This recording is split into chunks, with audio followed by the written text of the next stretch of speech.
আল্লাহর পছন্দের হয়ে লাভ কি?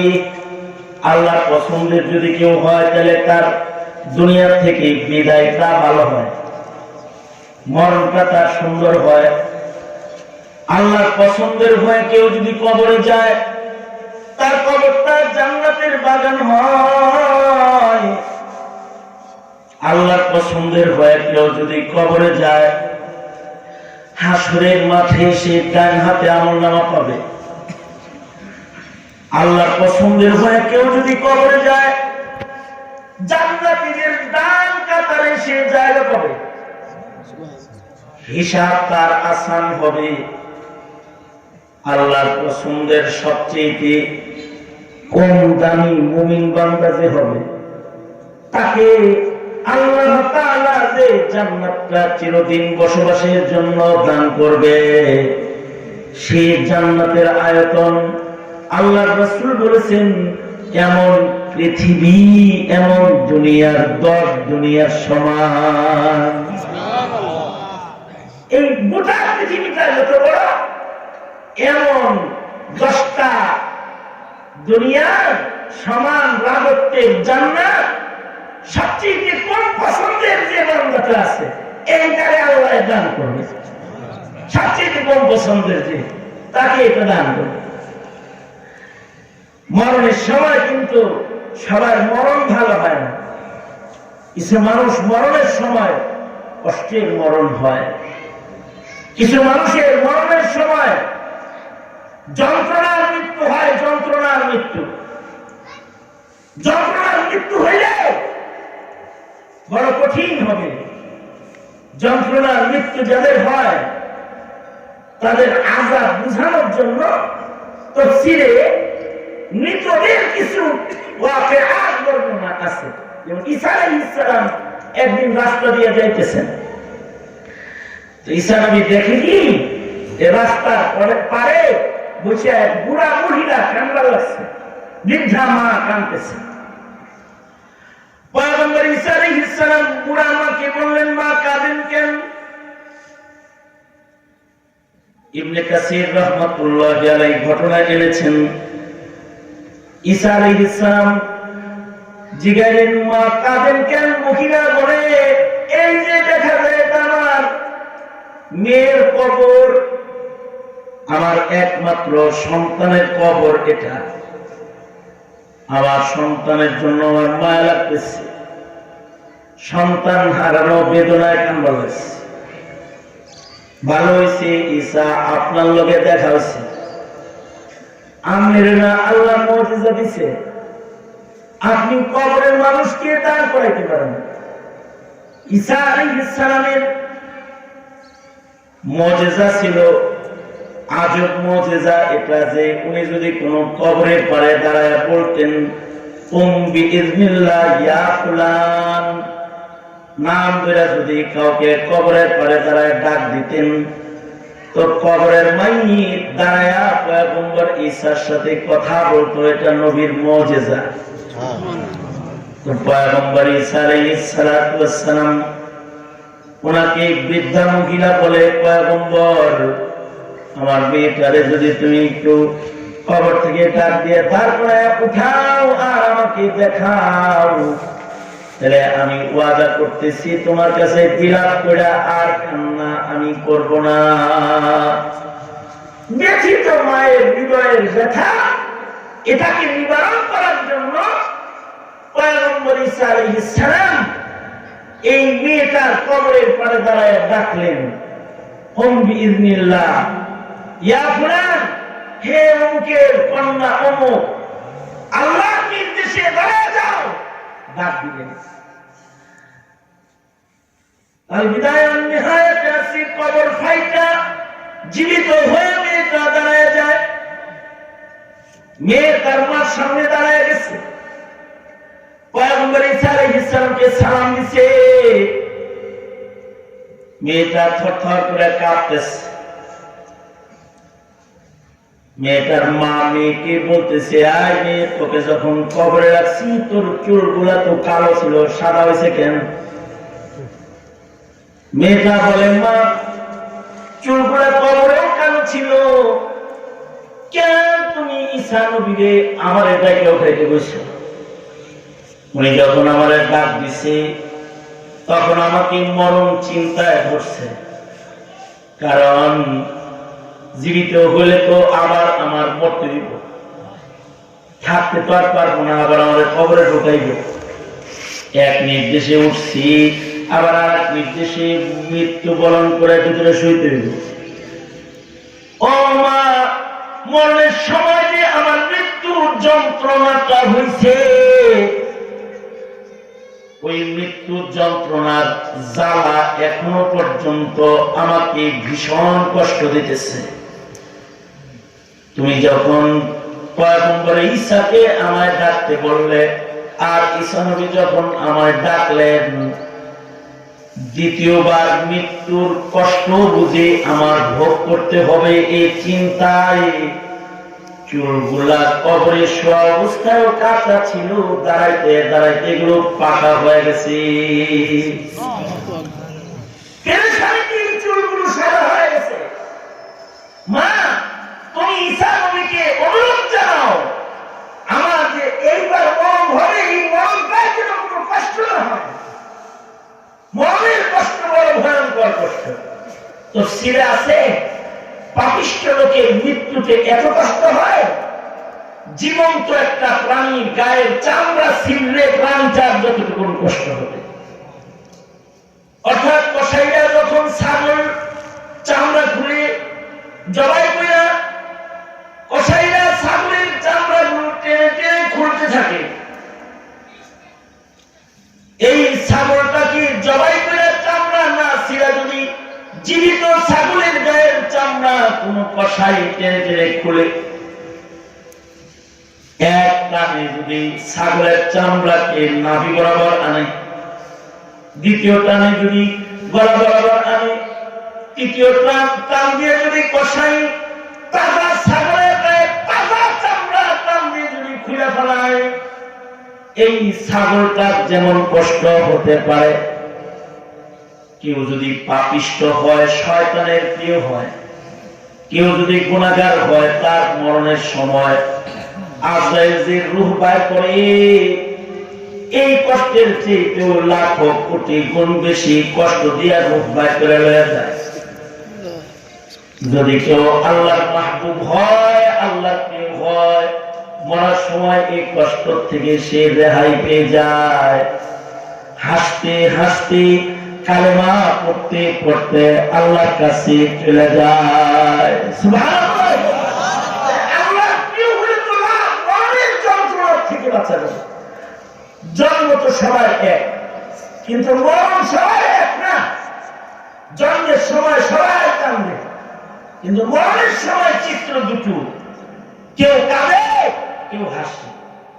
মরণের সময় কেউ হাসে, কারোর ভালো মরণ হয়, আবার কারোর খারাপ মরণ হয়। আমার এক ভক্ত আছে, সরকারি হাসপাতালে আইসিইউতে ডিউটি করে, নেত্রকোনা বাড়ি, আইসিইউতে ডিউটি করে সরকারি হাসপাতালে। নার্সিং কাজের সাথে জড়িত। আমি তাকে জিজ্ঞেস করলাম, কত বছর যাবত সরকারি হাসপাতালে চাকরি করে? 33 বছর। 33 বছর যাবত সরকারি হাসপাতালে যে চাকরি করো, এই 33 বছরে কত মানুষের মৃত্যু তুমি দেখছো? কার মরণ কেমন দেখো? তুমি কি সবার মরণ একই দেখেছ, নাকি বিভিন্ন স্টাইলের মরণ দেখছ? এ কথা বলতেই সে আর কথা বলতে পারতেছে না, তার চোখের পানি গড়ায় গড়ায় পড়তেছে। সে বলে, উস্তাদজি, শুধুমাত্র করোনাকালীন সময়ে যে 40-50 জন মানুষের মৃত্যু আমি দেখেছি, এদের বড় দৃশ্যগুলো আমি স্মরণ করলে আমি অজ্ঞান হয়ে যাই, আমার দেহ নিথর পাথর হয়ে যায়। কালকে মধ্যে দেখেছি চোখ উল্টে গেছে, হাত পা গুলো সোজা করে চিৎকার করে করে আওয়াজ করতেছে,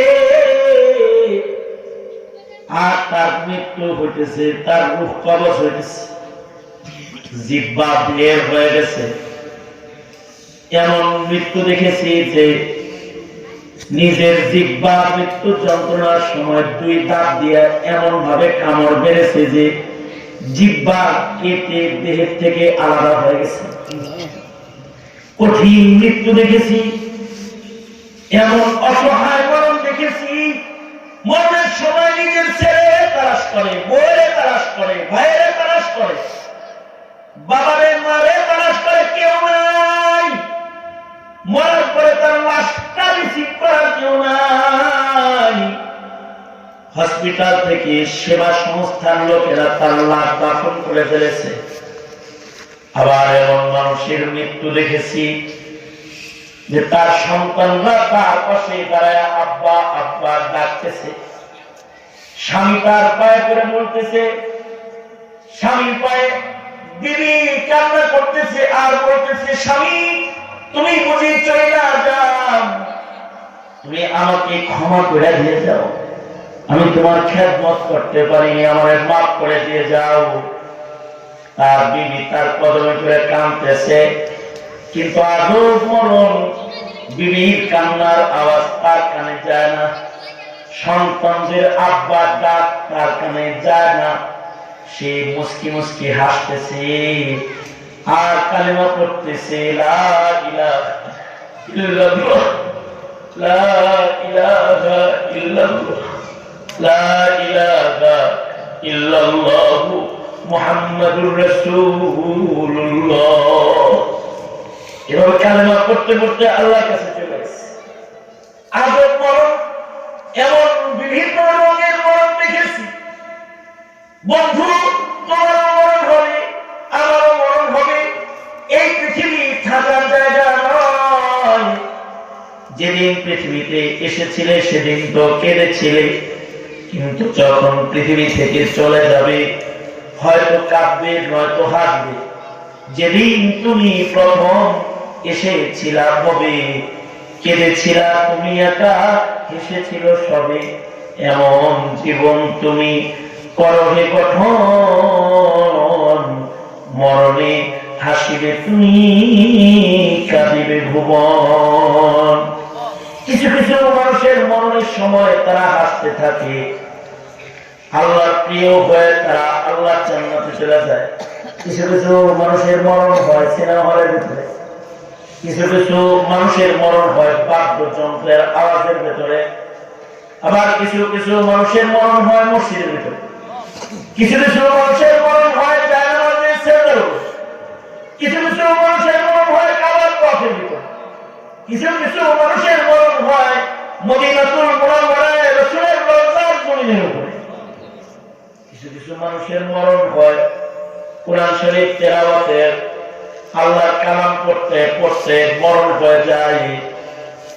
আবার কিছু কিছু মানুষের মরণ কিন্তু বিষায়া হয়ে যায়, ফাঁসি হয়ে যায়, সুইসাইড করে, দোতলা থেকে নিচে পড়ে মরে যায়, 7 তলা থেকে নিচে পড়ে মরে যায়। সবাই মরণ ভালো হয় না। যাদের আল্লাহ পছন্দ করে না তাদের মরণ ভালো হয় না, আর যাদের আল্লাহ পছন্দ করে তাদের মরণ ভালো হয়। তারা মরার সময় তাদের সন্তানরা তাদের পাশে কোরআন পড়তে থাকে, বাজে আওয়াজ হয় না, টিভি চলে না, কোরআন চলে। মৃত্যু যন্ত্রণা শুরু হয়ে গেছে, তার সন্তানগুলো পাশে বসে কোরআন পড়তেছে। কোন মানুষের মৃত্যু যদি এমন হয় যে তার পাশে তার সন্তান, তার বিবি, তার কন্যা কোরআন পড়তেছে, হাদিসে আছে কোন মাইয়েতের মরণের সময় যদি তার পাশে সূরা ইয়াসিন কেউ পড়ে, কোরআন তেলাওয়াত শ্রবণের একটা মৃত্যু যদি কারোর নসিবে হয়, তাহলে মরণটা কেমন হয়? যে ঘরে মৃত্যুর সময় কোরআনের তিলাওয়াত হয়, আজরাইল ওই ঘরের দরজায় আসে, আসার পরে আজরাইল আবার ফেরত চলে যায়, যে আল্লাহর কাছে যায় বলে হাদিসে আছে, আল্লাহর কাছে যায় বলে, ও আল্লাহ, তোমার অমুক বান্দার রূহটা কবজ করতে গেছিলাম, কিন্তু তার ঘরে কোরআন তেলাওয়াত হইতেছে, তাকে তো সূরা ইয়াসিনের যে সকল আওতাধীন ফেরেশতা আছে তারা তাকে ঘিরে বসে গেছে। এই রহমতের ফেরেশতা করে ধাক্কায় তার রূহ কেমন মন, ও আল্লাহ, এই জন্য আমি ফেরত চলে আসছি, হাদিসে আছে তখন আল্লাহ তাআলা জান্নাতের বান্দা রিদওয়ানকে ডাকবে, এই রিদওয়ান আসো, আমার অমুক প্রিয় বান্দার ঘরে কোরআন তেলাওয়াত দিতেছে, আজরাইলের সাথে তুমি যাও আর তুমি আমার পক্ষ হয়ে জান্নাতের দিকে তারে ডাক দাও, তারে বলো যে তোমার রব তোমার সাক্ষাতের জন্য বসা আছে, এই পবিত্র রূহ বের হয়ে আসো। আজানের সাথে তুমি যাও, এমন ভাবে তার মন হয় যে আজরাইল তার গায়ে স্পর্শও করে না, আল্লাহর নির্দেশে রূহটাকে ডাক দেয়, আসানির সাথে রূহটা আজরাইলের কাছে চলে আসে। আল্লাহ রাসূল বুঝাইতে যায় বলছেন, মায়ের কোলে শিশু সন্তান ঘুমাইতে যায় যেমন দুধ খাইতে খাইতে অজান্তেই ঘুমায়া যায়, আল্লাহর প্রিয় ওই বান্দাগুলা আল্লাহর জান্নাতের বিছানার ভিতরে নিজের অজান্তে আল্লাহর জান্নাতের ভিতরে ঢুকে যায়। যদি বান্দাটা আল্লাহর প্রিয় হয়ে মরে যায়, আর কেউ যদি আল্লাহর প্রিয় না হয়, মরার সময় বড় কষ্ট হয়ে যায়। এটা তো বড়ই কষ্ট, এর চেয়ে অনেক বেশি ভয়ঙ্কর কবরের কষ্ট। গুনাহগারের কবরে দুই পাশ থেকে মাটিতে চাপ দেয়, পাথরের হাড়গুলো একটা আটটার ভেতরে ঢুকে যায়, বিষাক্ত বিষধর সাপ কবরের ভেতরে ঢুকে যায়। তাকে মুনকার নাকির এসে সওয়াল জবাবগুলো যখন শুরু করে, ভয়ঙ্কর পরিবেশ কায়েম হয়ে যায়, আর তার কবরের ভেতরে দাও দাও করে আগুন ধরে যায়। কিন্তু যারা আল্লাহর প্রিয় হয়, তারা কবরে যাওয়ার পরে আল্লাহ তাআলা তাদের পক্ষ হয়ে ফেরেশতাদের বলে, এই আমার বান্দাটা এতদিন পরে একটু আরামের ঘুম ঘুমায়েছে, রাত জেগে তাহাজ্জুদ করেছে, কোরআন পড়েছে, ইবাদত করে সময় কাটাইছে, আজকে তার আরামে ব্যাঘাত দিও না, তাকে আরামের ঘুম ঘুমাইতে বলো। তখন ফেরেশতারা তার শিররে দাঁড়ায় বলে, ইয়া জান্নাতি, এই জান্নাতি আল্লাহর পেয়ারা বান্দা, নাম কানামাতিল আরুস, তুমি বাসরের ঘুম ঘুমাও, তোমাকে কেউ ডাকবে না, কাজ হবে না, ইসরাফিলের বাঁশি পর্যন্ত তুমি আরামে তোমার কবরে নিদ্রা দিতে থাকো। আল্লাহর রাসূল বলেন, قال رسول الله صلى الله عليه وسلم القبر روضة من رياض الجنة أو حفرة من حفر النار। আল্লাহর রাসূল বলেছেন, কবর কারোর জন্য জান্নাত হবে অথবা কারোর জন্য দোজখের খণ্ড হবে। মানে তোমার আমার কর্মকাণ্ডের উপরে নির্ভর করবে কবরটা কি দোজখ হবে নাকি জান্নাত হবে। তোমার আমার কর্মকাণ্ডের উপরে নির্ভর করবে আমলনামাটা ডান হাতে হবে নাকি বাম হাতে হবে। যদি কর্মকাণ্ড ভালো হয়, তুমি যদি নেক কাজ পছন্দ হও, যে নামাজ ভালো লাগে, রোজা ভালো লাগে, জিকির ভালো লাগে, কোরআন তেলাওয়াত ভালো লাগে, আলেম ভালো লাগে, সদকা করতে ভালো লাগে, পরের উপকার করতে ভালো লাগে, ভালো কথা বলতে ভালো লাগে, কারোর গুণ যদি হয় সে নেককার, তখন এই মানুষটাকে আসমানের মালিক আল্লাহ তাআলা পছন্দ করে। নেক কাজ খুব বেশি করতে হয় না, কিছু কিছু নেক কাজ করলেই আল্লাহর কাছে নেক কাজের সিলওয়ালা হয়ে যাওয়া যায়। আল্লাহর রাসূল মিরাজ থেকে আসলেন, এসে বেলালকে বলে, এই বেলাল, তুমি জমিনে হাঁটো আর তোমার জুতার আওয়াজ আসমানে কেমনে গেল, কি আমল করো তুমি? বেলাল বলে, আল্লাহর রাসূল, কঠিন কোনো আমল আমি করি না, আমি একটা আমল করি, আমি সব সময় পবিত্র থাকি, ওযুর হালতে থাকি, যখন ওযু চলে যায় আমি ওযু করি, আর ওযু করে 2 রাকাত নামাজ তাহিয়াতুল ওযু আমি পড়ি। সুবহানাল্লাহ বলেন।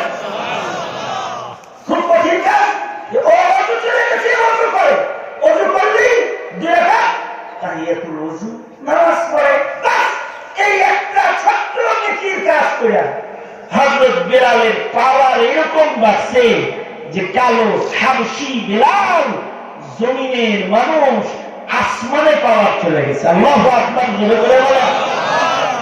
এতটুকু ছোট আমল কি করা যায় না? না, তা না। সারা বছরে ওযু করে। এরকম কমিনা কম ভক্ত আছে যারা সারা বছরে একবার ওযু করে না, সারা বছর ঈদের নামাজও পড়ে না, ওযু করবো কি লেগে জানাজার নামাজও পড়ে না, এরকম কমিশন করেছে, জানাজার নামাজও পড়ে না।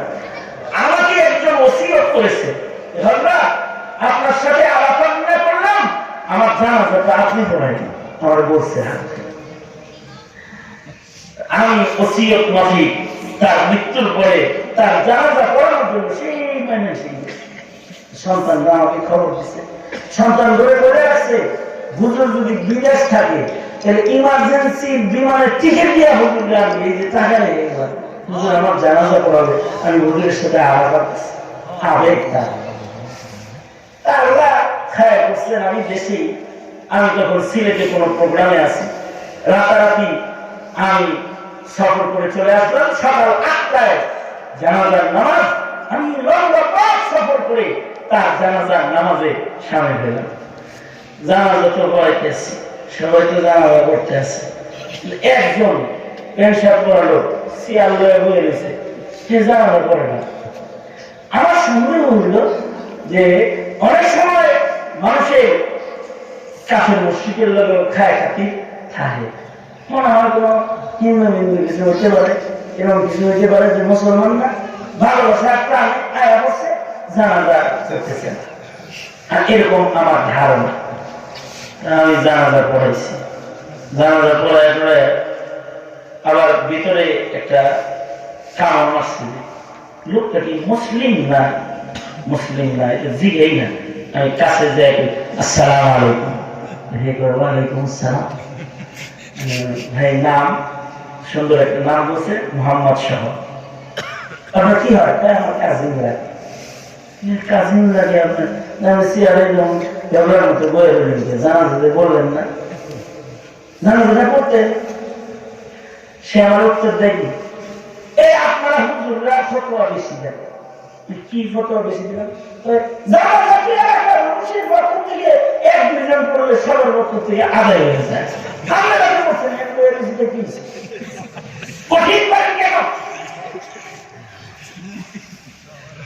আমি দেখলাম যে লোকটা কথা বলে লাভ নাই, কিছু আছে না, খাতামাল্লাহ আলা কুলুবিহিম ওয়া আলা সামইহিম ওয়া আলা আবসারিহিম গিশাওয়া। আমি তাকে বললাম, হ্যাঁ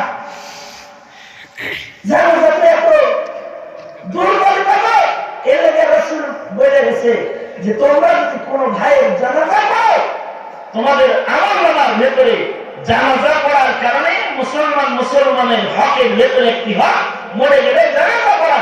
কেউ যদি ভাইয়ের জানাজা পড়ে, আমলনামার মধ্যে আল্লাহ তাআলা 1 কিরাত সওয়াব দান করে। সাহাবী বলে, কিরাত কাকে বলে?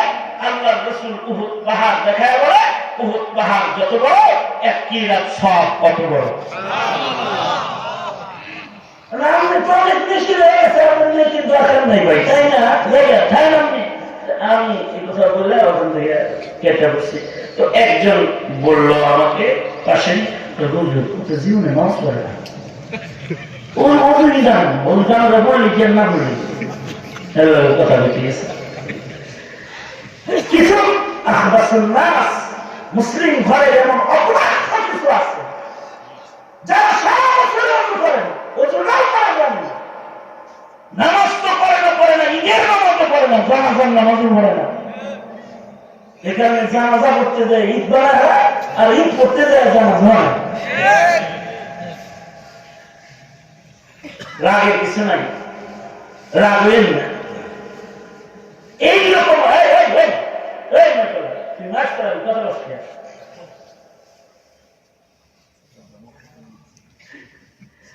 এত জোর জোরে কথা গায়ে আমার কানে লাগিস, আই লাভ ইউ শোনেন। তাহলে একটা মানুষ যদি এরকম হয় যে সারা বছরে ওযু করে না, এরা একটু আমার সাথে একটু কথা বলেন। এই আমার বাস শেষ, এটা শেষ কথা চলতেছে। না আপনি না বলে বলছি, আমি না বলে শেষ। আমি তো প্রতিদিন ঘন্টার পর ঘন্টা কথা বলি, আমি বেশি সময় কথা বলতে পারি না। আমার ঢের 5 ঘন্টা 6 ঘন্টা কথা বলা লাগে। আমার একটা শাস্ত্রে অজাসা দেখে আলাই হাতটা সাফে বলে আছে, আমার তো শেষ করে রয়েছে, পিজা করে রয়েছে। তা কি বলতেছিলাম যেন, জানাজা বললো না, কারণ কি ওযু করাই জানে। আচ্ছা, কেউ যদি ওযু করা না জানে তাইলে তার দেহ সারা বছর না পাক। সারা বছর কি বলেন, বলেন। আপনাদের ঘরে কিছু মহিলা বসবাস করে যারা নেল পালিশ ব্যবহার করে।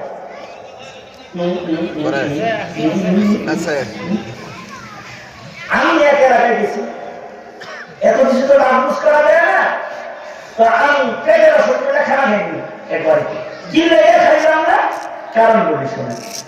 যে ঘরে বসছি ওই ঘরে একটা পিচ্ছি নিয়ে আসা যাওয়া করে, ওর নখের ভেতরে মেয়ে পড়ছে। আমি বললে খাতির লাগাইতেছি, দেখে কাছে আছি, কাছে না বসে টসিদ দিচ্ছি, 50 টাকা 100 টাকা নতুন টাকা ফেলে দিচ্ছি। খাতির হয়ে গেছে না। এবার আমি জিজ্ঞাসি, তোমার আমুকটাও কি এরকম? জি।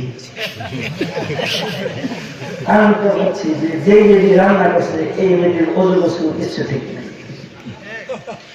আমি শেষ বেলায় একটা হিলা বার করছি, ভাতার লেগে সমস্যা। এটা সমস্যা, আসলে তো সমস্যা দেন না, কত রুপে সমস্যা না, আমি খাইনি। আপনার দিদি যে নির্মলিত ব্যবহার করে তারপরে কি জানেন? আপনার দিদি অথবা আপনার বোন মুসলিম সমাজের এই মেয়েটা সারা বছর একেবারে পায়খানা যেমন নাপাক ওই রকম নাপাক জীবন যাপন করে। এতটুকু পবিত্রতাও যায় নাই, সে শয়তানের ফ্রেন্ড হবে না, বান্ধবী হবে না, বন্ধু হবে না, সে আল্লাহ বন্ধু হইব নাকি? আমি আয়াত করেছি, ইন্নাল্লাহা ইউহিব্বুত তাওয়াবিন, ইন্নাল্লাহা ইউহিব্বুত তাওয়াবিন ওয়া ইউহিব্বুল মুতাতাহহিরিন। আল্লাহু আকবার। আল্লাহ তাআলা যারা তওবা করে তাদেরকে আল্লাহ তাআলা ভালোবাসে। আপনারা যারা এখানে আসছেন, আমি লম্বা সময় কথা বলছি, কথাটা শোনার পরে আপনারা যারা বুঝছেন যে আমার তো গুনাহ বেশি হয়ে গেছে, আমার তো নামাজ বেশি কাজা হয়ে গেছে, আমার তো নফল রোজা হয়ে যাইলে, আমি তো কোরআন পড়ি না রে, আমি তো অনেক পাপ করে ফেলছি রে, যদি এমন বুঝ কারোর আয়সা থাকে, সে যদি এখন এখানে বসে বলে গোপনে আল্লাহরে বলে আস্তাগফিরুল্লাহ, ও আল্লাহ আমি আপনার কাছে মাফ চাই, এই যার জবান দিয়ে এই কথাটা বাইর হয় যে ওগো আল্লাহ আমি আপনার কাছে মাফ চাই, আল্লাহ তাআলা ওই বান্দাটাকে এত পছন্দ করে, সাথে সাথে তার জিন্দেগির সব গুনাহ আল্লাহ তাআলা মাফ করে। সুবহানাল্লাহ। তাই না কোরআনে আছে, তার গুনাহকে আল্লাহ তাআলা নেকির দ্বারা আমলনামায় পরিবর্তন করে ভরে দেয়। সুবহানাল্লাহ। উলাইকা ইউবাদদিলুল্লাহু সাইয়্যাতিহিম হাসানাত। এই তওবাকারী বান্দাগুলোর গুনাহগুলোকে নেকির দ্বারা পাল্টে আল্লাহ তাআলা আমলনামার ভিতরে উঠায় দেয়। যারা তওবা করে তাদের আল্লাহ তাআলা ভালোবাসে, এবং ওই সকল বান্দা যারা ওযু গোসল সহিহ কায়দায় করে পবিত্র জীবন যাপন করে, ওই সকল বান্দাকে আল্লাহ তাআলা পছন্দ করে। যারা পবিত্র থাকে তাদেরকে আল্লাহ পছন্দ করে, কারণ পবিত্র থাকলে গুনাহ করার শক্তি নষ্ট হয়ে যায়। কেউ যদি ওযুর হালতে থাকে আবার শুনে তার মসজিদে যেতে মনে চাইবে, কোরআন দেখলে তার দেখতে মনে চাইবে, দেখি তো কোরআন শরীফটা কেমন, না বললেও কেমন দেখতে মনে চাইবে, কারণ তার ভিতরে শক্তি আছে, ওযু আছে, খাট করে ধরে ফেলবে। কারণ যদি ওযু থাকে তার বসে বসে জিকির করতে মনে চাইবে,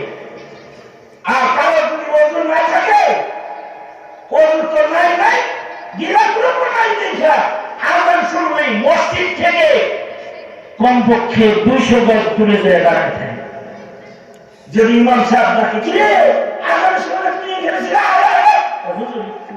সমস্যা সমস্যা বলে কি বুঝে জানেন, মুইটা খায় আটা দিচ্ছে বিলাবে ঘর করে নেই, তার মানে ওর বড় পাক নেই, ওর কাপড় পাক নেই। আর হাদিস শরীফের ভেতরে আছে যাদের কাপড় পাক থাকে, যারা পবিত্র কাপড় পরে, পবিত্র কাপড় এজন্য নারীরা যখন ঘরে কাপড় ধরে তাদের বললেন 3 বার ধুয়ে পাক করবা, কারণ পবিত্র কাপড় যতক্ষণ গঙ্গার গায়ে পড়তে থাকে আল্লাহ রাসূল বলেন, কথাটা শোনার সাথে সাথে সুবহানাল্লাহ, অ্যাটেনশন প্লিজ, সুবহানাল্লাহ বলার লাগে রেডিও ভাই ওরা বলবার ভালো একটা সুবহানাল্লাহ বলবেন। আল্লাহ রাসূল বলেন কাপড় যতক্ষণ পর্যন্ত পবিত্র থাকে ততক্ষণ গায়ের কাপড়ে আল্লাহর জিকির করে। এবার বলুন তো, কারণ কাপড় যদি জিকির করে তার কাছে শয়তান আইব? কারণ কাপড় জিকির করতেছে তার কাছে শয়তান আইব? ইন্নাল্লাহা ইউহিব্বুত তাওয়াবিন ওয়া ইউহিব্বুল মুতাতাহহিরিন। সুতরাং নেক কাজকারী হব, তওবাকারী হব এবং পবিত্র বান্দা হব ইনশাআল্লাহ। বলেন ইনশাআল্লাহ। আজ থেকে পবিত্র কাপড় পরব, ওযু গোসল সুন্নাত তরিকায় করে পবিত্র জীবন যাপনের চেষ্টা করব, ইবাদতের সময় ইবাদত করে আল্লাহকে খুশি করব ইনশাআল্লাহ। বলেন আল্লাহু আকবার। ইয়া আল্লাহ কবুল করেন, আমিন। জোরে বলেন আমিন, আরো জোরে বলেন আমিন, আরো জোরে আওয়াজ করে বলেন। যেমন দাওয়াতুল হক মাদ্রাসা আপনাদের পাশে, যেখানে প্রতি মাসে ইসলামী মাহফিল হয়, ইংরেজি মাসে তৃতীয় শুক্রবার আপনারা আমন্ত্রিত যাবেন, তৃতীয় শুক্রবার ইনশাআল্লাহ। আর আগামী ফেব্রুয়ারির 20-21 ফেব্রুয়ারি 2 দিনে ইসলামী জোর হবে। ওখানে আমাদের মতো সকল মুফাসসিররা আসবে, যারা আপনাদেরকে আমল শিখাবে, আমলের কথা বলবে, নেকির কথা বলবে, ভালো কথা বলবে, যাইবে ইনশাআল্লাহ। আসন্ন বিশ্ব ইজতেমা 2, 3, 4 ফেব্রুয়ারি। ইজতেমায় মানুষের ভাষাভাষী শিক্ষা না কথা বলে মন্দির আলাপ সবাব করে ইজতেমা শিখায় না, ইসলাম শিখায় না, এটি শিখায় না। তবলিগে তো আল্লাহ শিখায়, কান্না শিখায়, অন্য শিখায়, রাসূল শিখায়, নামাজ শিখায়। 60 বছর বয়স হয়ে গেছে মিয়া, 2 রাকাত নামাজ সোজা করে এখনো পড়তে পারেন না। আর তবলিগে যেতে বলে কান্দে, আরে হিন্দুর কাছে যে তবলিগ করেন না, আমার কাছে এসেছেন কেন? মা তো বল কবরের চিন্তা একটু করে না, যাই চিলা লাগাই, 7 দিন সময় লাগাই, কিছুই না পারে, মাসে 3 দিন সময় লাগে। সাপ্তাহিক গাছটি যখন আপনার কাছে ভাইরা আসে, তাহলে এক ঘন্টা মসজিদে থাকে, তাও তো কিছু শিখা হয়। নিজেদের দ্বীনি জীবন, ইমানি জীবনকে সুন্দর করব ইনশাআল্লাহ। বলেন এই প্রচন্ড শীতের ভেতরে আপনারা এসে বসেছেন, আপনাদের সুখবর হলো চমৎকার আমাদের সন্তান গান শোনা কর গান শোনা কর এই গজল শুনেন, নবীন নামের গজল থাম গাইবে, দিন খুশ হয়ে যাবে। কিছু সময় গজল শুনে যদি খুশি হইতে পারে, গান শুনে খুশি হয়ে যারা সারাদিনে ব্যস্ত হয়েছে, তাদের মোকাবেলায় আপনারা আল্লাহর ব্যস্ত হয়ে গিয়েছেন। এই যুবকগুলোর জন্য দোয়া করেন যারা এত সুন্দর আয়োজন করেছে, আমি খুব খুশি হয়েছি। কেন সে নিয়েছে রাস্তায় ধর্ম কোমরে একটু সমস্যা, কারণ আমি তো মেহমান খেয়েছিলাম, আমার হাত ভাঙ্গা, কোমর ভাঙ্গা, পাও ভাঙ্গা, উল্টো পাল্টা করতে পারি, সেখানে অনেক কষ্ট হয়েছে।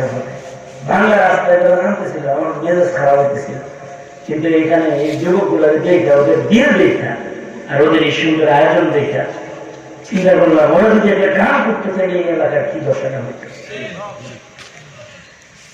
আল্লাহ ওদেরকে নেখায়াত দান করুন, ভালো কাজ করবেন। আপনাদের পাশেই মাদ্রাসা আছে, এই মাদ্রাসাকে বিরাট ভূমি বানাইবেন না, ইহুদিরা ইমান নিয়ে যাবে, কিন্তু নিজের সন্তান গুলাকে মাদ্রাসাটাই পাঠায়েন, ছেলে মেয়ে পাঠায়েন, ইনশাআল্লাহ বলেন। আল্লাহ তাআলা কবুল করেন। যা কিছু বলছি এর থেকে যে বুঝগুলা আপনাদের হচ্ছে এগুলো একটু যদি ধারণ করেন আপনারা, তাহলে আমার এই কথাগুলো শুধু আপনাদের না, আমি মনে করি আমি আইয়ুবের জীবনে কত কথা বলছি, আপনারা যদি দুই চার কথা আমল করেন তাহলে আমার এই কথাগুলো হাসরের মাঠে হয়তো আল্লাহ আমার জিম্বা কাটবে না, অথবা আল্লাহ আমাকে বলবে যে তোর কোথায় দুইজন মানুষ কিছু আমল ধরছে, উজু করা শিখছে, তবলিগে গেছে, দিন শিখছে, যা করে মাফ করে দিলাম, আমি মাফ করে দেব। আপনারাও সফল হইবেন, আমারও সফলতার দোয়া করে দিব। তাই আপনাদেরকে আমলের আহ্বান জানাইলাম। প্রধান অতিথি লম্বা সময় বসে আমার কথা শুনছেন, আমি ওনার জন্য দোয়া করি, আল্লাহ তাআলা ওনার মওত পর্যন্ত ওনাকে নেক হায়াত, ইবাদতের হায়াত দান করেন। অনেক ওলামায়ে কেরাম আসছে, অনেক আলেম আসছে, আমি অনেককে চেহারায় চিনি, বিভিন্ন আইম্মায়ে মাসাজিদ মাদারিস আসছেন, আল্লাহ ওনাদেরকে নেক হায়াত দান করে। পর্দার আড়ালের মা বোন যারা কথা শুনছেন, বাকসাব জিন্দেগি যাপন করে রান্না করে খাওয়ায় বাচ্চাগুলা খানা খায় ইবাদত করবে। আল্লাহ তাআলা পবিত্র বান্দা বান্দিকে পছন্দ করে। আল্লাহ তাআলা আমাদের সবাইকে কবুল করেন, আমিন। ওয়া আখিরু দাওয়ানা আলহামদুলিল্লাহি রাব্বিল আলামিন। সুফিয়ান কই আছে?